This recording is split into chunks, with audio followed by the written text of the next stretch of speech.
अमावस्या और पूर्णिमा, दो बहनों की कहानी। एक राज्य में एक राजा और एक रानी रहते थे, जिनकी 4 संतानें थीं, 2 लड़के और 2 लड़की। एक लड़की का नाम पूर्णिमा था तथा दूसरी लड़की का नाम अमावस्या था। पूर्णिमा घर के कामों में निपुण थी और घर का पूरा काम करती थी और भगवान की पूजा अर्चना भी किया करती थी। इसके अतिरिक्त वह गौ माता की सेवा भी किया करती थी। और दूसरी बहन अमावस्या न ही घर का कोई काम करती थी और न ही भगवान की पूजा अर्चना करती थी और न ही गौ माता की सेवा करती थी। पूर्णिमा सर्वगुण संपन्न थी, फिर भी राजा और रानी अपने दोनों बेटे तथा पुत्री अमावस्या को ही प्यार किया करते थे और वह पूर्णिमा से प्यार नहीं करते थे, उसके साथ भेदभाव करते थे। राजा के चारों पुत्र और पुत्री धीरे धीरे बड़े हो रहे थे। जब वे बड़े हो गए, राजा ने अपने दोनों पुत्रों का विवाह योग्य कन्याओं के साथ करा दिया। इसके बाद रानी ने राजा से कहा कि अब दोनों पुत्री का विवाह के योग्य हो गई है और इन दोनों का विवाह भी करा दो, लेकिन पुत्री अमावस्या का विवाह किसी बड़े खानदान में कराना और पूर्णिमा का विवाह किसी गरीब परिवार में कराना, क्योंकि पूर्णिमा को केवल भगवान की पूजा पाठ करना ही पसंद है और गाय की सेवा करना पसंद है।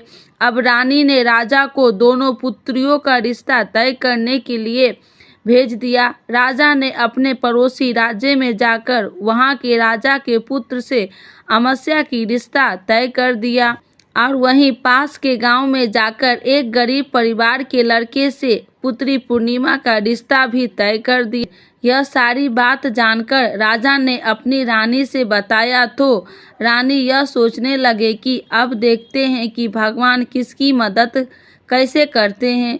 यह बहुत ही पूजा पाठ करती है और भगवान में मगन रहती है। पूर्णिमा की भाई और उसकी भाभी पूर्णिमा से बहुत प्यार करते हैं, क्योंकि पूर्णिमा उनके घर के कामों में उनका साथ देती है और कामों में उनका हाथ बताती है, और यही उनकी दूसरी बहन अमावस्या उन पर अपना रोक जमाती है और घर का कोई काम नहीं करती है। उस समय बीत जाने के बाद दोनों पुत्रियों का विवाह हो जाता है। राजा और रानी की विवाह के बाद अपनी दोनों पुत्रियों को विदाई देते हैं। विदाई देते समय राजा और रानी पुत्री अमावस्या को बहुत सारा धन दौलत देकर विदा करते हैं और पूर्णिमा को भी कुछ भी नहीं देते हैं, खाली हाथ अपने घर से विदा करते हैं। इसके बाद दोनों बहनें अपने ससुराल को चली जाती है।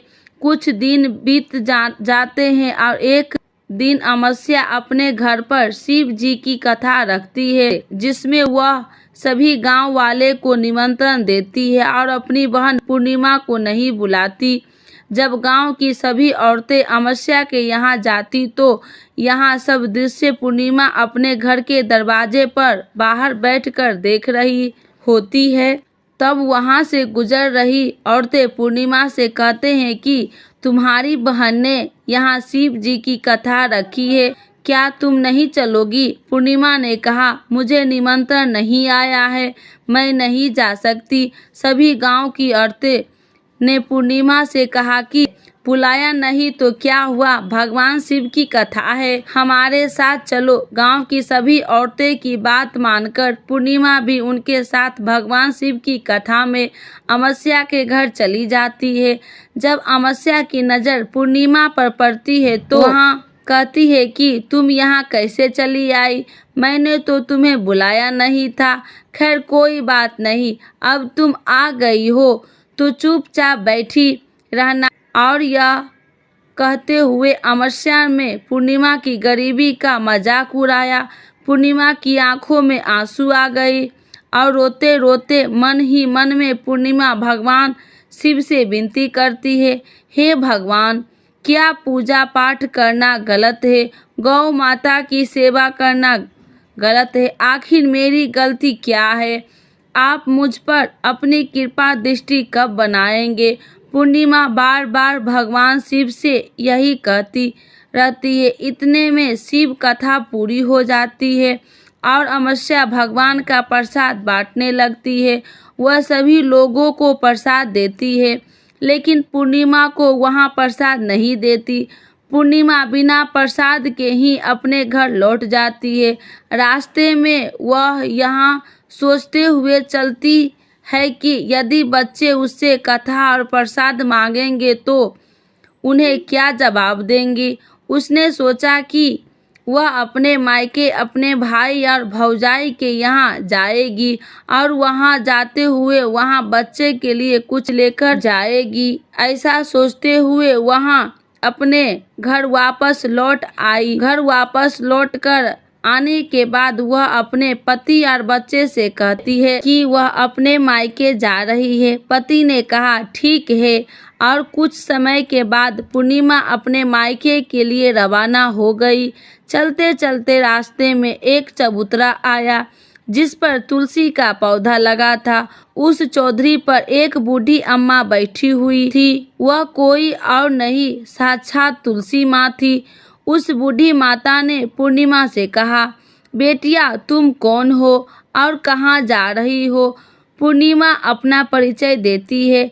परिचय देने के बाद बूढ़ी औरतें ने पूर्णिमा से कहा कि यहाँ तुलसी का पौधा सूख रहा है, इसमें थोड़ा सा पानी डाल दो और इस चबूतरे की साफ सफाई कर दो, जिससे तुम्हें थोड़ी ठंडक मिलेगी। पूर्णिमा ने कहा कि ठीक है माँ, मैं तुलसी में पानी डाल देती हूँ और यहाँ की साफ सफाई भी कर देती हूँ। पूर्णिमा के साफ सफाई करने के बाद बूढ़ी अम्मा को भी नहला दिया। बूढ़ी अम्मा के भी सेवा की, उनके पैर दबाए और बूढ़ी अम्मा से कहा कि माँ जी और बताइए, मैं आपकी क्या सेवा करूँ, और कोई काम है तो बता दीजिए, मैं कर दूंगी। बूढ़ी अम्मा ने कहा कुछ नहीं, अब तू जाओ और वापस आते समय मुझसे मिलते हुए जाना। पूर्णिमा ने बूढ़ी अम्मा से कहा ठीक है अम्मा जी, मैं जाती हूँ, वापस आते वक्त आपसे मिलते हुए जाऊंगी। कुछ समय आगे चलने के बाद एक शिव मंदिर आया। वहाँ पर उसे एक बूढ़े बाबा मिले जो मंदिर के बाहर बैठे हुए थे। वह कोई और नहीं, साक्षात भोलेनाथ थे। उन्होंने पूर्णिमा से कहा कि कहाँ जा रही हो बेटी, तुम कौन हो। तब पूर्णिमा ने अपना परिचय दिया कि उस बूढ़े बाबा ने पूर्णिमा से कहा इस चबूतरे और मंदिर की सफाई कर दो। तब पूर्णिमा ने मंदिर और चबूतरे की साफ सफाई कर दी और वहाँ पर पूजा पाठ अर्चना भी की। और साफ सफाई पूजा अर्चना करने के बाद उन्होंने बूढ़े बाबा को भी नहला दिया और उसने कहा कि बाबा और कोई काम है तो बताइए। तब बूढ़े बाबा ने कहा नहीं बेटी, अब तुम भी जाओ और वापस आते वक्त मुझसे मिलते हुए जाना। पूर्णिमा ने कहा ठीक है बाबा, मैं जाती हूँ, वापस आते हुए आपसे मिलते हुए जाऊंगी। आगे चलते चलते कुछ दूर चलने के बाद पूर्णिमा को एक काली जी का मंदिर दिखाई दी। वहाँ भी एक बूढ़ी अम्मा चबूतरे पर बैठी हुई थी। उस बूढ़ी औरतें ने भी पूर्णिमा से कहा कि बेटी तुम कौन हो, कहाँ जा रही हो। और तब पूर्णिमा ने बूढ़ी औरतों को भी अपना परिचय दिया। बूढ़ी औरतों ने पूर्णिमा से कहा कि यहाँ पर सभी पूजा पाठ करने के लिए आते हैं, लेकिन मंदिर की साफ सफाई करने के लिए कोई नहीं आता, इसीलिए तुम मंदिर की ओर चबूतरे की साफ सफाई कर दो। पूर्णिमा ने कहा ठीक है माता जी, और पूर्णिमा मंदिर और चबूतरे की साफ सफाई कर दी और पूजा पाठ भी करती है और माता जी का श्रृंगार कर देती है और उसी बूढ़ी अम्मा को भी नहला देती है और बूढ़ी अम्मा के पैर दबाती है और कहती है कि सभी काम हो गया माँ जी, और कोई काम है तो बताइए। बूढ़ी अम्मा कहती है कि नहीं बेटी, अब तुम जाओ, लेकिन वापस आते वक्त मुझसे मिलते हुए जाना। पूर्णिमा कहती है ठीक है, और वह आगे चली जाती है। आगे चलते चलते एक नदी आती है। वहाँ पर भी एक बूढ़ी अम्मा बैठी रहती है। वहाँ वह कहती है कि बेटी तुम कौन हो और कहाँ से आई हो। उसे भी पूर्णिमा अपना परिचय दिया। बूढ़ी औरतें पूर्णिमा से कहती है कि नदी पर स्नान करने तो यहाँ पर सब आते हैं, लेकिन यहाँ की साफ सफाई कोई नहीं करता, इसीलिए तुम इस किनारे पर साफ सफाई कर दो। पूर्णिमा कहती है ठीक है माताजी, और वहाँ की साफ सफाई कर देती है। उस बूढ़ी अम्मा के पैर दबा देती है और कहती है कि माँ जी और कोई काम है तो बताइए। बूढ़ी औरतें कहती है कि कुछ नहीं बेटी तुम जाओ, लेकिन वापस आते वक्त मुझसे मिलते हुए जाना। वहाँ नाव में बैठकर नदी के दूसरे किनारे पहुंच जाती है और वहां अपने मायके के घर पहुंच जाती है। वहां पर पूर्णिमा के भाई और भाभी देखकर बहुत खुश हो जाते हैं और वे पूर्णिमा की बहुत खातिरदारी करते हैं और उससे बहुत सारी बातें करते हैं और कहते हैं कि बच्चे को भी साथ लेकर आती हूँ, बहुत अच्छा होता। अब कुछ समय बाद पूर्णिमा ने वापस अपने ससुराल जाने के कहा तो उसकी भाभी ने उसके लिए एक साड़ी दी और खेले में बच्चे के लिए कपड़े और खाने पीने का भी कुछ चीजें रख दी और कहा कि तुम बहुत दिनों के बाद आती हो। और पूर्णिमा की भाभी ने यह थैला पूर्णिमा के हाथ में दे दिया और कहा कि जाओ जल्दी वापस आना। इसके बाद पूर्णिमा वहां से अपने ससुराल के लिए रवाना हो गई और उसी नदी के किनारे पहुंची और नाव में बैठकर दूसरे किनारे पर उतर गई। वहां पर उतरने के बाद वहां पर उसे वही बूढ़ी अम्मा मिली जो साक्षात गंगा मैया थी। उस बूढ़ी अम्मा ने पूर्णिमा को एक थैला दिया और कहा कि इसे तुम अपने घर जाकर ही खोलना। अब पूर्णिमा के पास बहुत पहले हो गए थे। उन्हें लेकर पूर्णिमा वहां से रवाना हो गई। आगे कुछ दूर चलने पर काली माँ का मंदिर आया। वहां पर काली माँ बूढ़ी माँ का रूप में विराजमान थी। उसने कहा कि आ गई बेटी। पूर्णिमा ने कहा कि माताजी मैं आ गई। तो काली माँ ने उसे एक थैला दिया और कहा तुम यहाँ थैले अपने घर जाकर खोलना। अब पूर्णिमा के पास 3 थैले हो गए थे। तीनों थैले लेकर पूर्णिमा आगे बढ़ी। कुछ दूर जाने पर शिव जी का मंदिर आया, जहाँ बूढ़े बाबा के रूप में शिव जी स्वयं विराजमान थे। बूढ़े बाबा ने कहा पूर्णिमा तुम वापस आ गई। पूर्णिमा ने कहा हाँ बाबा मैं वापस आ गई हूँ। बूढ़े बाबा ने भी पूर्णिमा को एक थैला दिया और कहा कि यह थैला तुम घर जाकर ही खोलना। पूर्णिमा ने कहा ठीक है बाबा। अब पूर्णिमा के पास 4 थैले हो गए थे। अब पूर्णिमा 4 थैले को लेकर अब कैसे ले जाती। उसने एक पुरानी साड़ी निकाली और उन सभी थैलों को एक गड्ढा बना लिया और सर पर रखकर वहां से रवाना हो गई। कुछ दूर जाने के बाद उसे तुलसी माँ बूढ़ी औरतें के रूप में मिलती है और कहती है पूर्णिमा तुम आ गई। पूर्णिमा कहती है हाँ माताजी मैं आ गई। वह बूढ़ी औरतें भी उसे एक थैला देती है और कहती है कि यह थैला तू अपने घर जाकर खोलना। पूर्णिमा कहती है कि ठीक है माँ जी। अब पूर्णिमा के पास 5 थैले हो गए। पूर्णिमा वहाँ से रवाना हो गई। वह वापस अपने घर पहुँच गई। पूर्णिमा ने अपने बच्चे को नीचे रखा और सबसे पहले अपने मायके के थैला खोलकर देखने लगी। उसमें बच्चे के लिए अच्छे कपड़े और खाने पीने की चीज़ थी और उसने गहने भी थे। पूर्णिमा ने कपड़े अपने बच्चे को दे दिए और खाने पीने की चीज़ भी बच्चे को दे दी। बच्चे यह सब पाकर बहुत खुश थे। अब पूर्णिमा ने दूसरा थैला खोला तो उसे गंगा मैया ने दिया था। उसमें ढेर सारे हीरे जवाहरात सोना चांदी आदि था। इसके बाद अब पूर्णिमा ने तीसरा थैला खोला जो उसे काली माँ ने दिया था।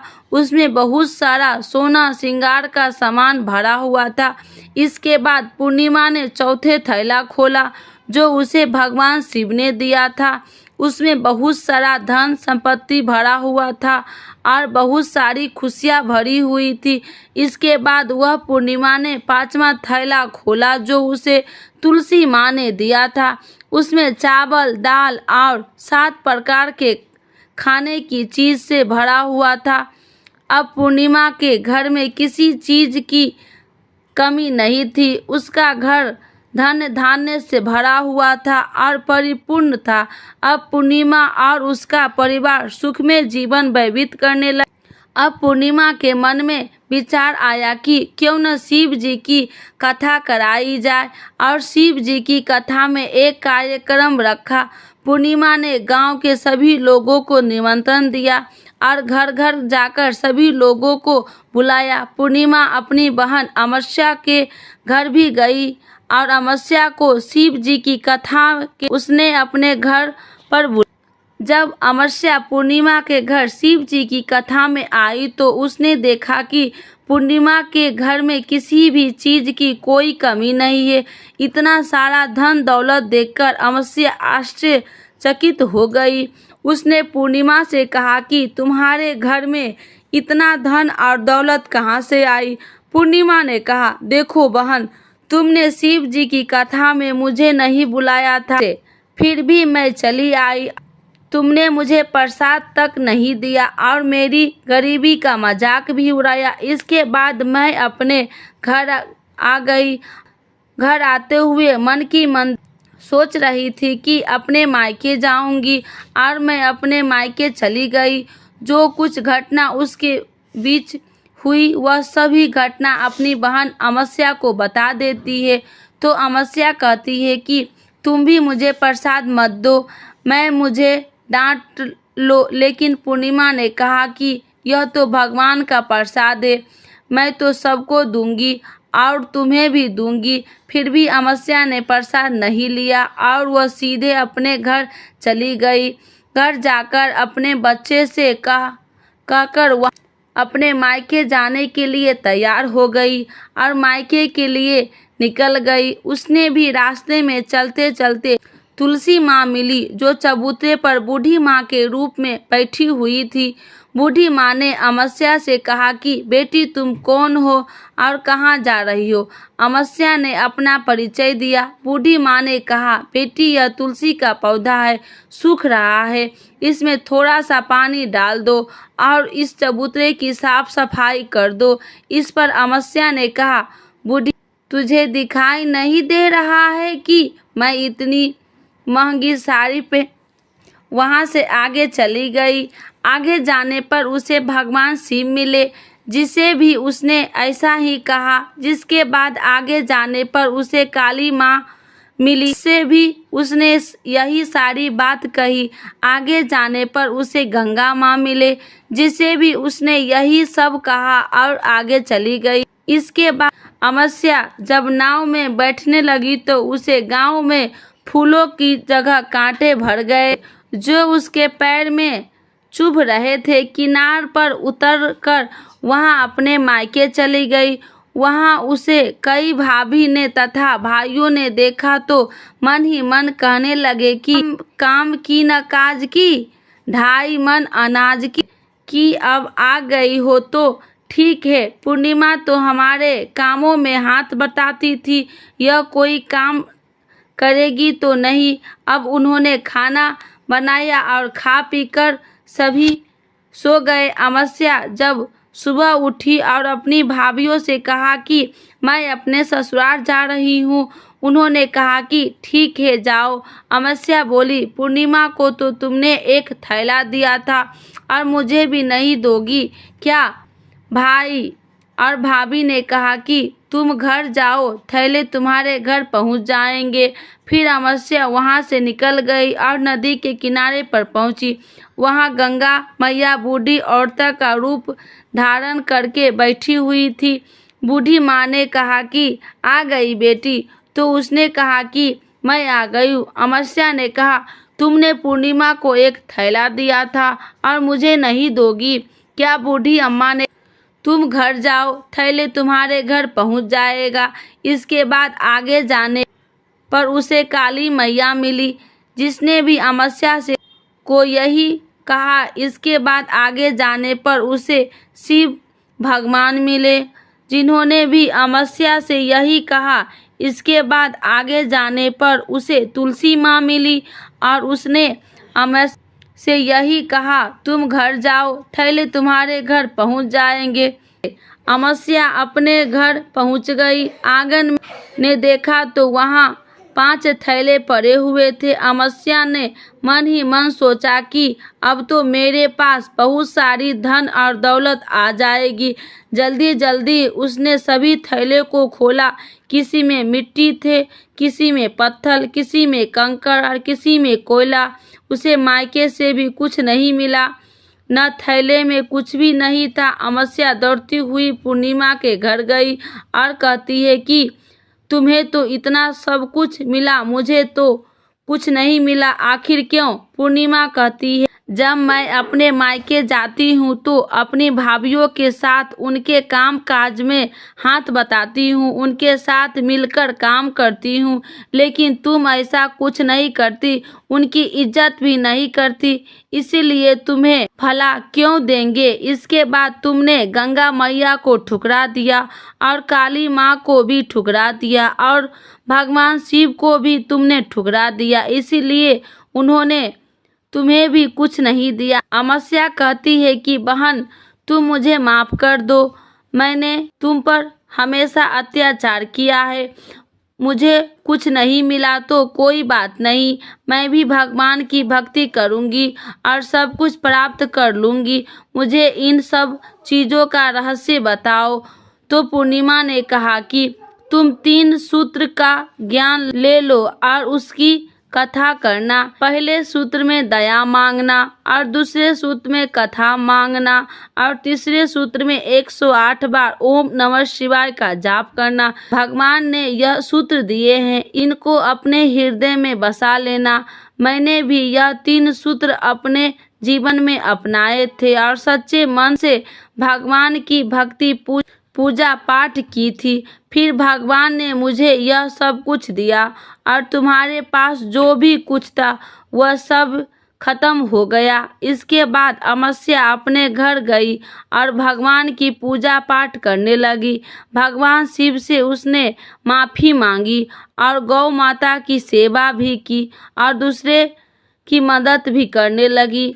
बोलिए भगवान शिव की जय, तुलसी माता की जय, काली माता की जय, गंगा मैया की जय, सभी देवी देवताओं की जय। हर हर महादेव, हर हर।